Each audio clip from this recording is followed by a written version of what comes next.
And one of the things that we're talking about in this coming session, I think, is something that we've heard about for the last few sessions.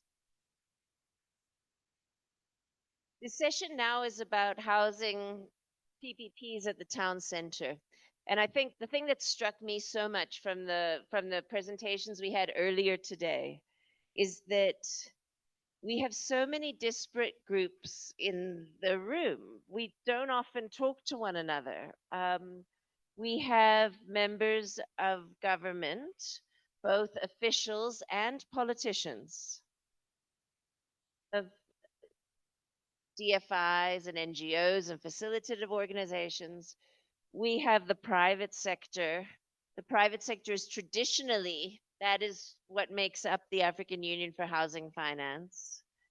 We've got such a wide array of people. We also have community-based organizations here. And what astonished me in the sessions that we had earlier, and yet so many of them actually referred to your project, so I think we're all ready to hear about it, is that there are so many different ways in which these disparate groups are actually working together and finding out, and that is the essence of the PPP, that you figure out, well, what are the strengths of the public and the private, and I would say the people, that makes the partnership, and what does everyone bring to the party so that you have a more efficient approach. So now I can hear that you're with me. I will stop talking and I'll invite the panel up. Please come. Beat, you want to start first? Okay. And then the panel will join after Beat gives a presentation. Beat is the founder and executive director of Development Workshop Namibia. And you have colleagues in the room as well from Development Workshop Angola as well. Namibia colleagues, why don't you quickly stand up so everyone can see you? Esther Erastus, Salmi, Chris. Thanks. Yeah. Good. Can we see the screen even despite the chairs? Is it fine? Yeah, okay. I think we'll just go ahead.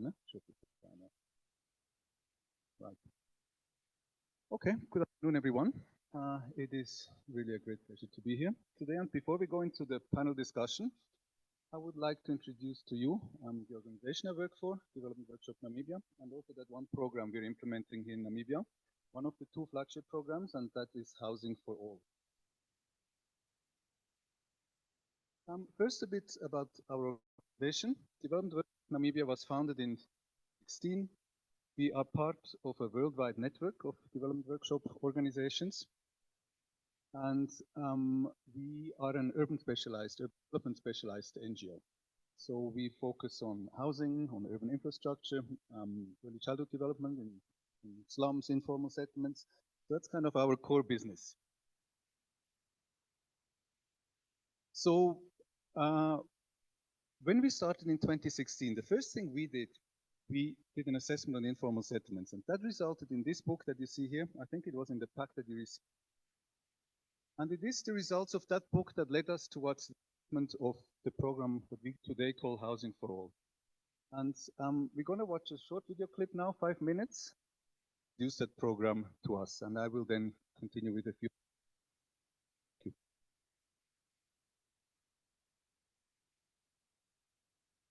Namibia. It's no secret that the country is facing an alarming housing crisis. Informal settlements are growing at a rapid rate, with over 200,000 shacks countrywide. Almost 50% of Namibia's urban residents live in informal settlements, and that number is growing by roughly 12,000 new shacks every year.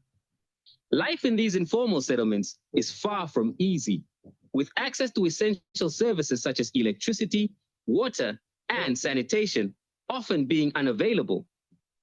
The people who reside in these informal settlements are also unable to invest in their properties and pass them on to the next generation in their family because they do not own the rights to the land. This keeps many families in multi-generational poverty.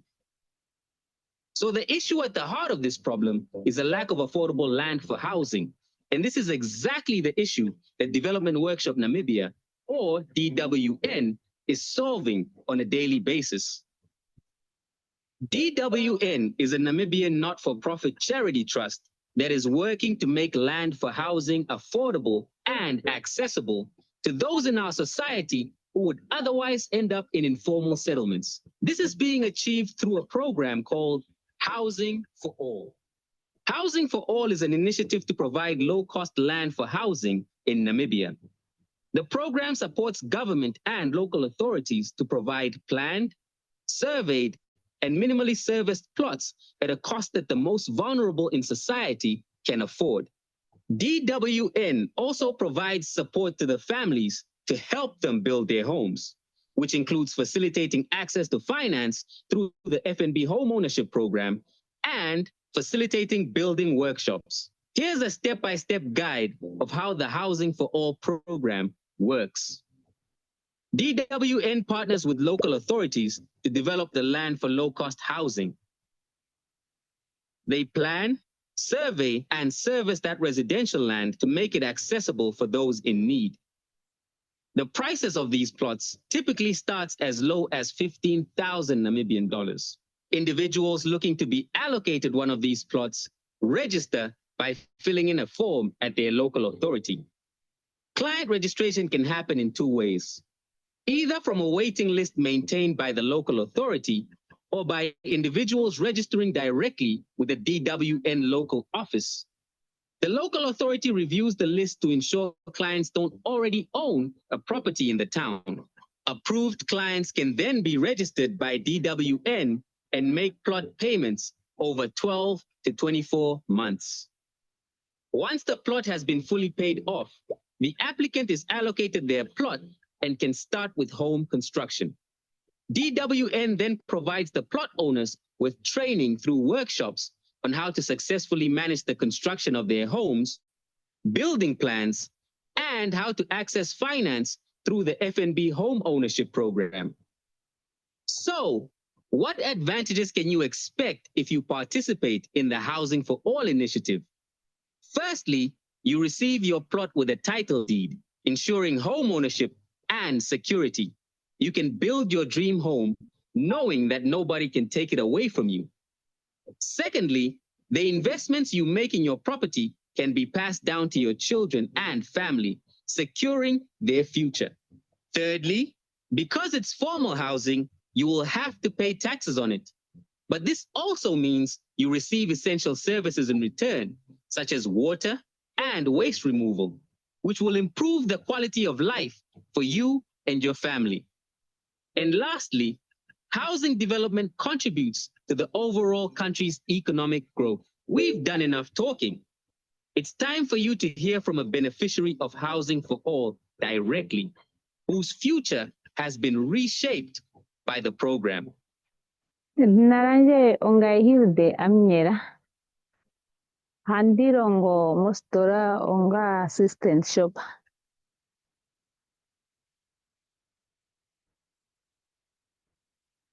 Manga inandi tunga pano. Wali handiziko kwa ngams. Kwa kutuo kwa sopat. Ketembukako. Andia pone shida. Pone ndilipaifi. Pone handidi. Manga tandi tungo umboranga kwa handirendinga.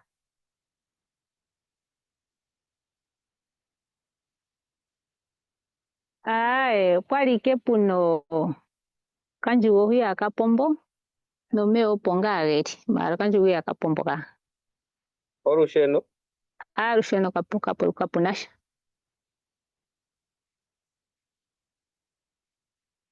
Good, thank you. We cut the video here. It's 2-3 minutes too long for the event today, but I think it gives you a good overview about what Housing for All is. Nevertheless, I would like to just mention a couple of points. For one, the whole initiative is clearly way beyond development workshop. It's a collaborative initiative where many institutions participate, and that starts with the local authorities. The whole program was inspired by what local authorities do in Namibia. That's what the studies we found in this book inspired us to do something like that. So it's really that partnership with local authorities that is the foundation of the whole program. It is the It is the support we receive from government, from our line ministry, the Ministry of Urban and Rural Development, which has been absolutely right from the beginning. It is the very close collaboration we have with FMB, as mentioned earlier by Bronwen. It is the financial support we receive from institutions like the German Development Bank, MTC, Namibia Telecommunications, Namibian Telecommunications, B2Gold, and the First Rand Foundation. And it is also the private sector, that works closely with us in developing those new residential areas. So we work with a land surveying firm, with a town planning firm, with an engineering firm, and with a conveyancing firm. So it's that whole collaborative setup that is the backbone of the whole program. A second very important point is, and it wasn't mentioned much in the video, is how do we run the financials of developing a new residential area? In every town where we work, we open a specific project account at FMB. When the clients start paying off their plots month by month, they make their deposits, they bring the slips to the office, we register them, we track their payments. That money goes into a special bank account that is transparent. Everyone involved has access to it. And as the money builds up in that account and more and more money is deposited, we use exactly that money to pay for the professional fees of the land surveyor, town planner, etc. And we pay for the whole infrastructure, the sewer lines and water lines, etc. So the whole thing is client financed, and that's a key thing of the whole program. So these bank accounts, these joint bank accounts, have a very important role. For one, they are the one mechanism that allow us to do developments are client financed. Second, they provide trust and transparency, and that's fundamental in a partnership. And third, they also act as some kind of a short-term loan facility, because people can purchase something and then pay back over a period of time. So that is some of the specific features of those joint bank accounts. We also have a few new developments coming, and just want to mention two of them. One is an urban design and investment pilot project that we're starting now in northern Namibia, Nonipa, with the aim to start to improve the quality of the developments that we do. We start looking through that urban design project at different kind of layouts. How can we increase densities, or looking at different issues? What kind of different housing typologies can we introduce to the market that are perhaps more heat resilient, because it is very hot in Namibia? How to manage community spaces, and how to attract investments as for green technology. So this whole initiative we do together with a Swiss-based foundation. It's a Sustainable Integrated Development Foundation, and the project is about to start early next year. Good. Then a second new initiative is with Play for All. Play for All is our flagship program in the ECD sector, and with an effort to integrate our two programs, the ECD program, or Play for All, will now start constructing ECD centers or kindergartens in all the new developments that we do, just to bring life into the community, to provide an essential service to the community, also by training ECD teachers and manage those centers actually. So that is just to bring life into these new settlements where people start building their homes. And that project is ongoing, a first one in Oshakati. So in terms of scale, the program started about 5 years ago, and it has grown. We now work in 15 towns. We have some 24 residential developments that are currently being developed at different stages. Roughly about 6,000 plots, and 60%, a bit more than 60% of our clients are women. Therefore, I think we came to a certain conclusion. One can say, yes, and there's clear indication that the approach works. The financials are viable. I mean, that whole setup with the joint bank accounts, it works, the client financed approach. And therefore, we also concluded this program is scalable. So based on the understanding that this is scalable, we decided we want to start looking beyond Namibia's borders as well. So in a first step, we opened an office now in Zambia last year. So that's Development Workshop Zambia. We're in the preparation of starting to work with Housing for All. Play for All has already implemented its first project. It's on the second project already, so we're becoming active in Zambia. Also, to sustain that expansion, we decided to increase our fundraising network. So we opened an office in Switzerland. So that's now Development Workshop Switzerland. And we have a nice website. Feel free to have a look at it. And yeah, just to increase funding and to sustain this. So all of this really is in the vision that kind of drives us at the moment, which is to incrementally expand the program across the region, work closely with national governments and local authorities to adapt it to local circumstances and make a real contribution to address the health crisis in the region. Good. Thank you very much. Now it's the panel discussion. So we can all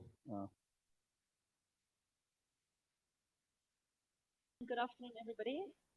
So we are continuing the discussion from the on the topic of housing for all, public-private partnerships at the town center. But now we're transitioning into more panel discussion to really show partnerships in action. So good afternoon, everybody. I'm Jessica Brown. I'm the Country Director for Development Workshop. And on our panel with us today, we have Beatrice Lucke, who is the head of the KfW office in Namibia. We have Bronwen Chase, who was, you heard earlier, is the head of land at FNB Namibia. We also have Erickson Mwanyekange, who is, he has a very long title, so bear with me, the Strategic Executive for Community Development Services at the CEO and the acting CEO of Otjiwarongo Municipal Council. And he's also on the board of the NHE, the Affordable Housing Initiative. And we have we have Erastus Kashipulwa, who is our Operation Manager for Housing for All at Development Workshop. And of course, Beatrice, who you met earlier. So thank you all for your time this afternoon. And thank you for being on our panel. So we're going to head straight into some of the questions and discussions. I think what's become very clear from the discussion so far today is that we have a serious issue with affordable housing in Namibia. The Center for Affordable Housing Finance in Africa, who are also handing out these nice leaflets about their new 2023 profiles, has said that the average 65 square meter house in Namibia costs around 840,000 Namibian dollars. So this is around just over 50,000 US dollars. And the monthly mortgage repayments on a house like that over 20 years is over 7,000 Namibian dollars. But we also know in parallel, 87% of households in Namibia earn between 0 and 10,000 Namibian dollars a month. So we can see straight away there's a huge issue with affordability. So this requires smart partnerships, and it also requires organizations to think differently about making housing a reality, making access to finance a reality, and addressing this issue.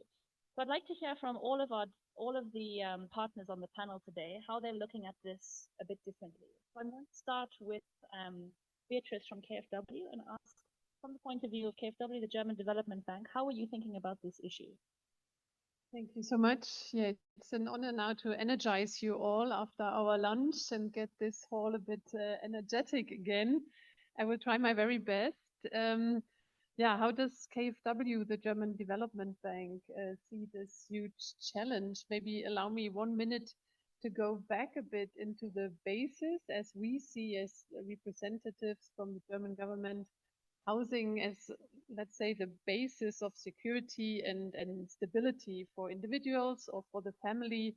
So to secure that, to enable a center for our social, emotional, and also economic lives is very crucial for the German development, and also seen as a human right, actually, housing in Germany.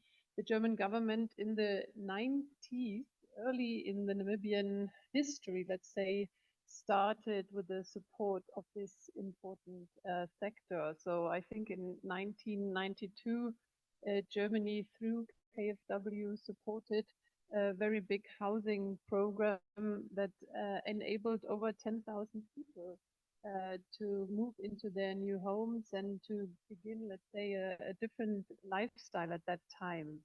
And even today, there's a close German-Namibian cooperation, the bilateral cooperation and housing, or let's say the sustainable urban development, how we call it today, to have a more broader perspective on that, is one of the main cooperation areas. So when I see it, our portfolio in the field of housing and urban settlements, it's over 1 billion Namibian dollars today that are directed from German taxpayers' money, to put it like this, into Namibian livelihoods.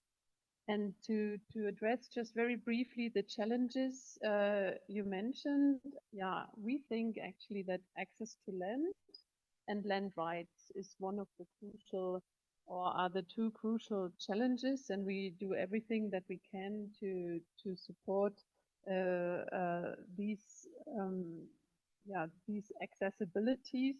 And also, as we heard this morning, dealing with the 87% of the population who do not have access to home loans. I think this is also something that needs to be reviewed, and I'm glad about the examples we already heard today. And I think especially the project of development workshop shows how also ultra low groups can afford land if it's at the right price and if the trust is given. So we are a very happy partner, let's say, of this successful program.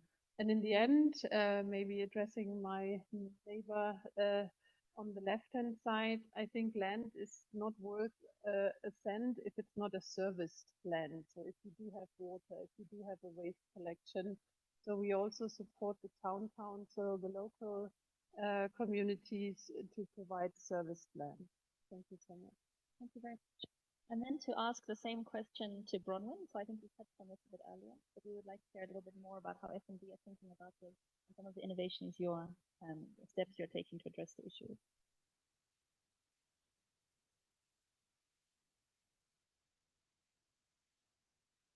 Thank you. So I think as a commercial bank, we have a couple of different angles we can take. The one is, as we noted this morning, direct investment of our own funds. So that would be, for example, supporting initiatives such as the Shacked Worders Federation directly or Development Workshop directly. I think then when we're looking at leveraging our funds, we can approach it again from the angle of working together with town councils and municipalities to finance them to start servicing land and building houses. And be an enabling partner there. And then on the customer or the retail side, it's certainly around becoming a bit more creative and innovative around the products that we offer and how we offer them, and obviously the rates around those. So these are all the sort of different angles we're taking today. Great, thank you very much. And I think from our side, it's very exciting to see such a range of partners coming together and thinking about this a bit differently. But I'd like to ask now, Ericsson, from the point of view of the Municipal Council, you're really at the coalface of this work. So how, from the Council's point of view, are you and other local authorities starting to think about how to address?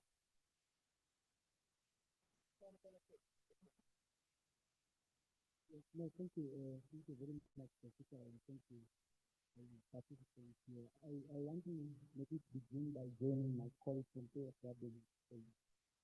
Learning was nothing, urban learning was nothing to answer them. And I think the basis to address the issue of affordable housing, we should start with the basis of servicing land. And do a comparative study of servicing land across. Look at in a medium context, vary. And I think that's a better price of land. But of course, we address the issue of accessibility to land and ultimately security of tenure. Now, various local authorities across Namibia will find that so expensive to service land for some towns, coastal town more or less in the Oranga region, very rocky. But if you go to other towns, you don't need an excavator to do services like sewer and so forth. So that's what we need to address now. And again, as local authorities, we need to occupy our own space in terms of legal provision. Because we have a legal provision of expenses, Section 57 of the Local Authorities, Act 23 of 1996. It allows local authorities to do housing, to develop housing schemes, and be able to finance these houses. It's very rural, maybe to become competitive in our own space with other commercial firms. Legal provisions are there. We just need to instrumentalize some of these legal provisions to ensure that we occupy our own space in housing provision with local authorities in Namibia, and I think in Southern Africa. Because the National Housing Development Act 28 of 2000 also, we talked to the housing revolving fund that's supposed to help us. The two said exorbitant price of housing mortgage as long as land is present.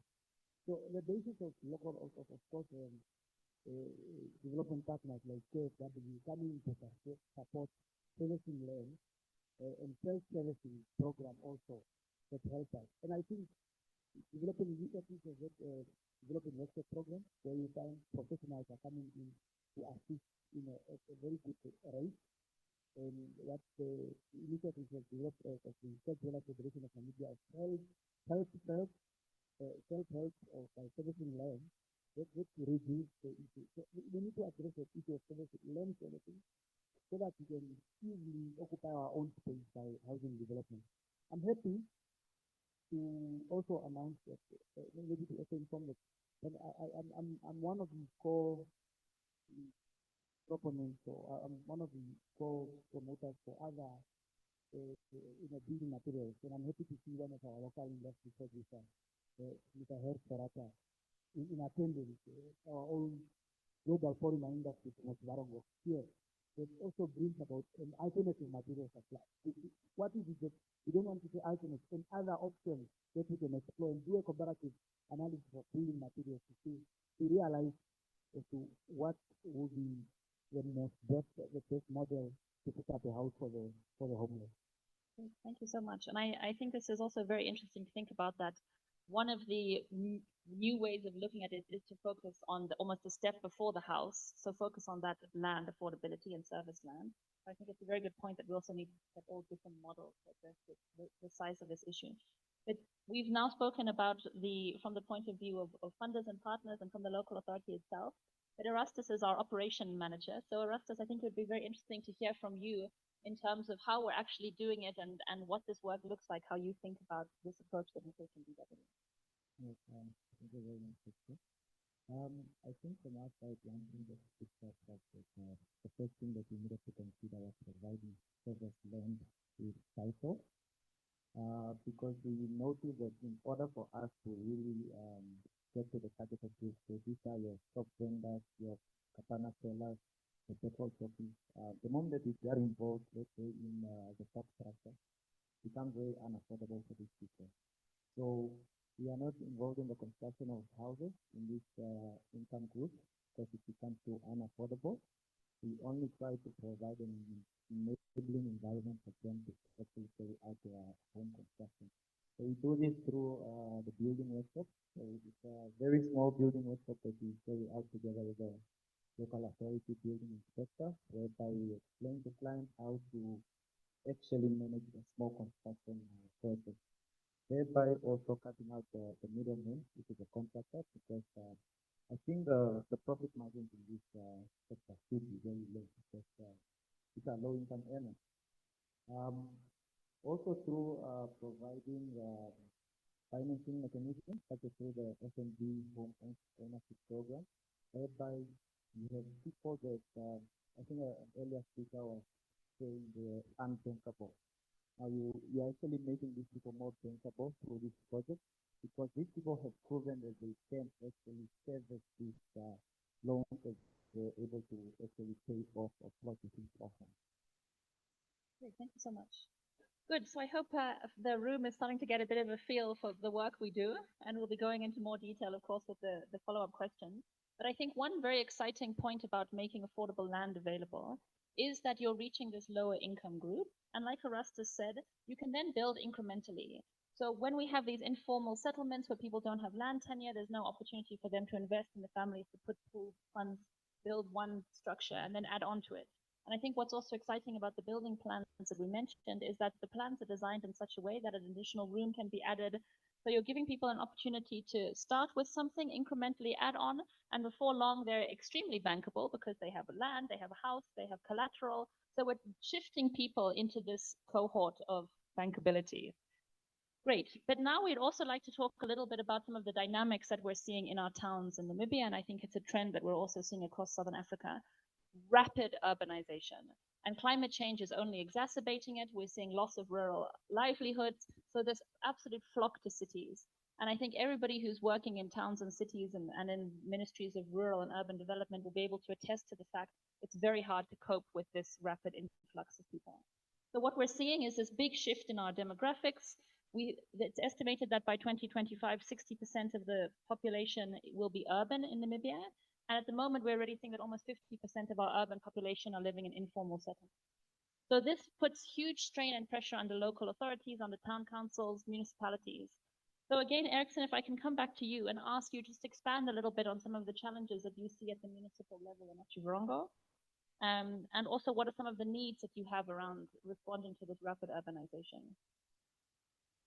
Thank you very much, Jessica. Maybe it's important, number one, to understand that urbanization, manifests itself into a number of challenges, and as a result, this becomes problems to local authorities. And of course, Chivurongo is not an exemption. Chivurongo is a mining economy, a combined mining and agricultural economy. It's also mining economies are not sustainable globally. You hear, of course, it's actually here that people, there is lack of people from rural areas to town in seek for employment opportunities, that you hear after 5 years, when the mine falls, we all get the call. What does it mean? It means that you need them to create another economy without a mining activity for the future and sustain that particular. That's the basis we need to understand. So, coming closer to the question of Jessica, because one of the challenges that urbanization brings about is that of high unemployment rate in urban setup. And I think this is one of the challenges of Chivurongo also. Yes, people move into town because of surrounding mining activities and farming activities. As a result, they become unemployed, and unemployment will lead to increment of income settlement. Income settlement as a result of urban decay.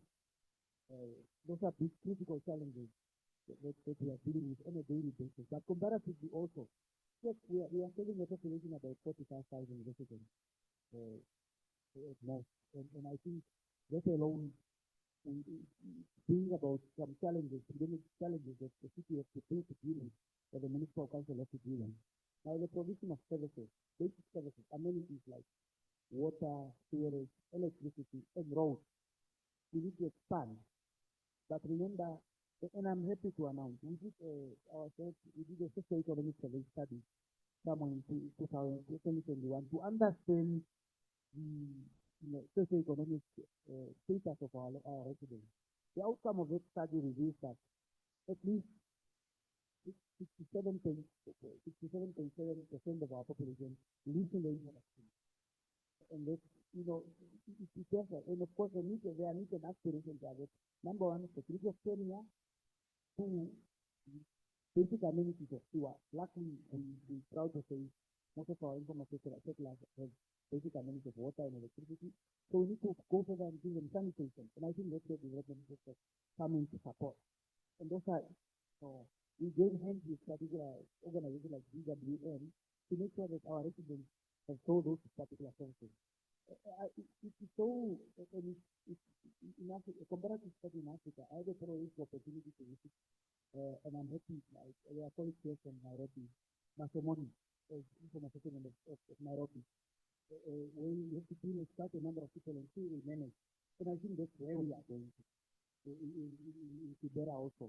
Those are case studies we are looking at, and see how we can, as Namibians, leverage and see how we can provide, basic amenities to the region, address social challenges in our urban setup.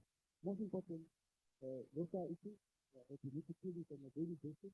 And I think we just need to create an enabling environment for employment creation. It doesn't help to put up housing, and there is no employment opportunity. That's why also Chivurongo, we have set up we just launched our wastewater, waste to energy, and biomass plant, and this is our future mining activity. So to ensure that at least we retain the work for the West Coast for Chivurongo and for Namibia for the next years to come. And thank you. Thank you. And I think that also, I mean, very interesting and scary to hear 67.7% of the population in informal areas. And I think really makes the point about rapidly these informal settlements are spreading. But also interesting to hear about the bulk infrastructure that you mentioned. And I think we'll touch on that in the next questions as well. But Erastus, I just also wanted to ask you if there's anything you want to add there, because you're working with 15 towns across the country. You really see the challenges that local authorities are having with this rapid spread of informal settlements. And also some of the ways that the work that we're doing around investing in greenfield sites rather than upgrading, why we take that. So, with regard to us working on investing, with regards to us working on greenfield, Fabiola is already actively involved in informal settlement upgrading. So there is actually them trying to correct any mistake that has happened, but for us, we are now trying to prevent it from continuing. So that's why we are actively involved in this greenfield development. And at times, it really puts a lot of pressure on local authorities because it means that now you need to sort of extend these bulk services to the periphery of towns. Most of these towns don't really have the funding, so it becomes problematic really. But I think with our approach to secretary client finance, it takes off this load from the local authority to actually bear it. Great, thank you so much. And also maybe just to add, as soon as you have a planned neighborhood, it's always much easier and cheaper to add additional services. And I think that's something that also we can really commend Ochibarongo on, is that even in their informal areas, they're well planned, the roads are there, the structure's there, it's going to be much easier for you to add services than other towns. But the way development workshop works is even if a local authority isn't ready or able yet to offer all of the services in one of the areas that we're developing, the structure and the planning will help make bringing the services later much cheaper and easier. And also, I think another point just to add is, as soon as you've developed a neighborhood, the municipality is then benefiting from rates and taxes. So there's much more money coming into the coffers of that local authority. Whereas if you have informal, it's only it's a net sink cost. Great, thank you. So now that we're talking a bit more about money, we go back to FNB and to Bronwen. So we have spoken a bit about how traditional financing mechanisms are just not available to most of the country, but people are still borrowing. There's still lending going on. It's often informal with family members or sometimes through very high interest loan sharks and things like that. That's not good debt. So could you tell us a little bit more about how you're thinking about access to credit for lower income Namibians? How you're looking at this a bit differently? I think you started before lunch, but maybe if you can expand on this and what's needed to make this a reality. So I think maybe to start with, banks, I think what we're fundamentally good at is taking in depositors' money and then lending that out. And so I think with that comes the ability to score or understand a person's ability to take on credit, to extend those funds and to collect on those funds. So that's an engine that we have, and I think looking at that, that's what we want to leverage. So typically that basic engine is fairly expensive in the affordable housing market or to low income households. And I think then it's around partnering again and looking at different ways of getting funding at much cheaper rates. So for example, starting discussions with DFIs to get sources of ring-fenced funding would be one idea, but you could then use the same engine to extend that financing onwards, but at a different rate. So it really is around using the core engine of the bank, tweaking how we think about credit and assessing individuals in terms of their creditworthiness, and also how we access funding that is just much more affordable for us to unlend.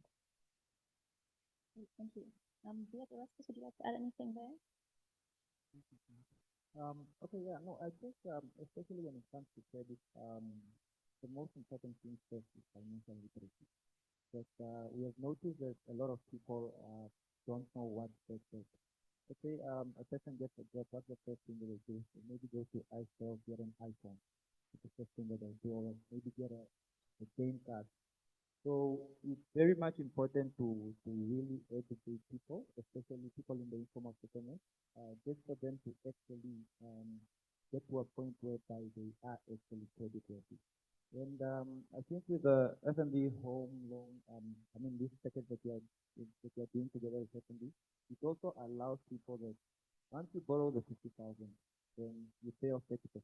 You are able to actually get this loan again because you have proven that you can actually yes, I think this is a really exciting element of what we do, is that we're basically proving to a formal lending institution, people who would not normally have been recognized as viable customers, through our mechanism where they have over a year or 2 years to pay off this plot, the plot. So we're basically making it open to much more people through a very informal but kind of solid lending mechanism to get the plot initially, and then that opens up another layer of more formalized access to good debt. So I'm getting eyes that the time is running out, so we're going to start wrapping up.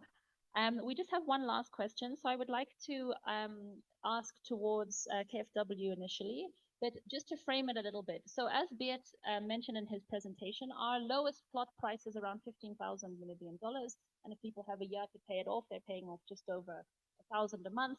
So it's low income, but it's not lowest income.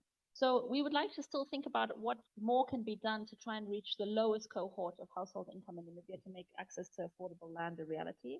So if I could start with you, Beatrice, how are you from KfW thinking about this? What are some things that we can consider to reach that lower cohort? Thanks. That's really a difficult question in the end, and please don't consider it as like the German answer I can give you right now, and we know it all. So that's not what I'm saying. It's more like a food for thought, or things we have been reflecting on in different projects where we partnered up with Namibian partners, or also in other countries. So if you want to reduce costs, I mean, that's basically what we are talking about. Let me elaborate very briefly on 3 things. So first, maybe we could look at the policy level, because really the question could be, why does a plot need to be 300 square meters? And sorry to touch upon that sacred ground there, but it's much more efficient to service smaller plots, or to service areas where more people can be accommodated. And when cities are running out of land, and I know Windhoek is not there yet, but maybe somewhere. So also we need to talk about 2 or 3 stories flat, or even rent options. So this is just very basically some general thoughts, and also to keep costs down. And that's a second point, and it doesn't sound very fancy, but really it has a huge impact on cost and servicing land. It's the sewage network. So to discuss with local authorities, town council, pragmatic approaches to sewage alternatives. And I know this sounds like the middle ages or medieval ages we are going back, but septic tanks, pit latrines, or all the forms of reuse, they are not, let's say, negative. It just has to be contextualized and planned in a good way. And that could also have the nice side effect that it puts less strain on towns' wastewater, because I know especially in Namibia that is quite a challenge, because all the capacities are really at the limit, and wastewater treatment plants are working on the limit. And then last point, yeah, I think you need a parallel approach to every group you are targeting. And we also try to upgrade the existing informal settlements. So like shack dwellers talked about it. So also work not with the, let's say, low income, but also with the ultra low, in formalizing, helping formalizing, and incrementally providing basic services there. That it's not that cost intensive, but it, of course, it needs financing. So maybe that was all from my side for some thoughts or discussions, if you want to. Thank you very much. And I think the bulk infrastructure is a very interesting point to make, because you wouldn't necessarily think about it. But if you invest in bulk infrastructure and you have that in place, it can bring the plot price down significantly, because you're not having to invest in this further bulk extension. And we're very happy to partner with KfW on this at the moment. We're almost finished. So I just want to ask Erastus, from the point of view of working at the levels of the towns, is there anything else that you'd want to add around affordability? So yeah, I know like the bulk of infrastructure is a very major component, because it brings up the plot price to probably 50%, which is not usually supposed to be paid up by the beneficiary, but it's supposed to be provided by local authorities. But due to the current economy that we are in, local authorities are not able to. So this cost ends up going to the beneficiaries. Also, another system that we are trying is through cross-subsidization. So this means that you develop two townships. So one township is high income, another is low income. The fact that we are able to sell this land at a way cheaper price than what's on the market, we are able to actually add a little on top of the high income, which then we transfer to the lower income, whereby we are able to then lower the prices. So this means that we are able to accommodate more lower income people through such an approach. Okay, thank you so much. So I think for the sake of time, we will leave it there. Thank you so much to Beatrice, Bronwen, Erickson, Erastus, and Beard, and thank you so much for the partnerships that I hope this panel demonstrated. Thanks.